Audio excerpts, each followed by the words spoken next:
Good evening. I've been asked about the word. I hear a lot about the word religion, and is religion taught in the Bible? Is religion important? And I want to say, yeah, religion is important. Matter of fact, let me say what religion is. Religion is everything that you do that proves you're saved. Jesus put it this way: let your light so shine, that's religion, before man that they may see your good works and glorify your Father which is in heaven. It does not say, but listen, if you are saved, it's the fruit of your salvation, if you will.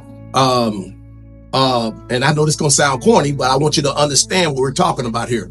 An apple tree is not an apple tree because it bears apple.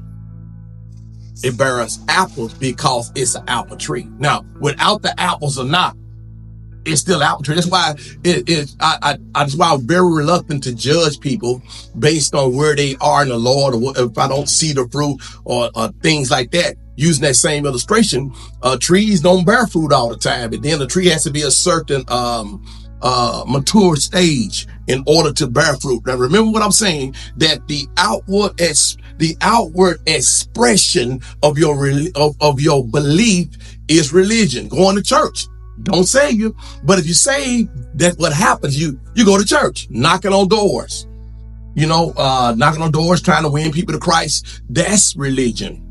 Let me just read this right here for you.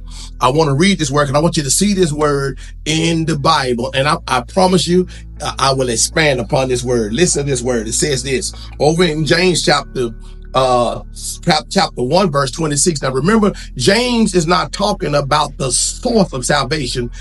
He's talking about the fruit of salvation. James does not deal with the source of salvation in the whole book of James. A lot of people get them mixed up. That's why they think that James contradicts Paul over in Romans, where he says that you're saved by grace without works and those things, so forth and so on. Well, Paul is dealing with the source of salvation, whereas James is dealing with the fruit of salvation. So let me read this to you. It says, if any man seems to be religious, that's our word. And this Greek word, by the way, is threkesia. Come here for a second. Threkesia means an outward expression of an inward reality.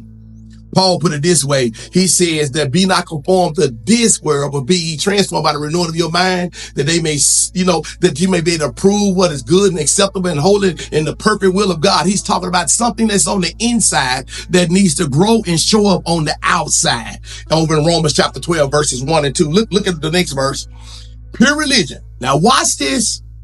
Undefiled before God. Notice that religion has I guess it would be vertical. Religion has a vertical thrust, I guess, a thrust or motivation. It's not done to please man, though man can see it, but religion is lived before God to please God. Watch this. And the thought is this. Remember in verse 26, he talked about a useless religion, the vain religion. And now in verse 27, he's talking about a productive religion that God accepts. Religion. Now watch this. It says it is to visit the fatherless and widows in their afflictions and to keep oneself unspotted from the world. Watch this. Religion has a vertical view. It's lived before God. It has a horizontal view. You see, he talks about dealing with fatherless and widows and helping people and loving folks around you, being an assistant to folks around you. But you know what else it has? It has an inward view, keeping oneself unspotted from the world. I hope I answered the questions. I've been hearing a lot about religion, and I think religion getting a bad rep in today's society because people have not adequately understood what the word itself means. God bless you. I'm inviting you to Walnut Ministries. Yours truly, Pastor.